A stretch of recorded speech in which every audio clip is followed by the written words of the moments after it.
Hi అండి. పెరిగొట్లు వేసుకోవడానికి process చెప్తాను. 4 గ్లాసుల బియ్యంలో ఒక స్పూన్ మెంతులు వేసుకుని శుభ్రంగా కడిగేసుకుని అప్పుడు పెరుగు వేసుకుని ఇందులో నానబెట్టుకోవాలండి.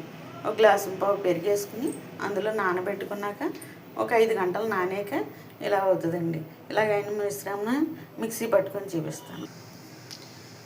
ఉప్పు వేసుకుని ఇలా మిక్సీ పట్టుకున్న మిశ్రమాన్ని 2 గంటలు నానబెట్టుకుని అప్పుడు దోశలు వేసుకుందాం. రుబ్బుకుని 2 గంటలు నానబెట్టుకున్నాం కదా, అది ఇప్పుడు దోశలు పోసుకున్నాం. పెరుగట్లు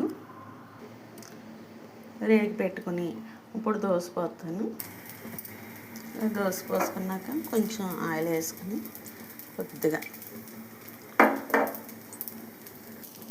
వేసుకున్న దాని మీద కొంచెం కారం జల్లుకుంటే ఏమి పెరుగట్టు రెడీ.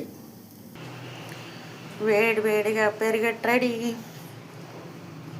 పెరుగట్టు కొంచెం ఇలా కారం వేసుకుని తింటే కొబ్బరి చట్నీ, పల్లి కొబ్బరి చట్నీ, మాగాయ పచ్చడి,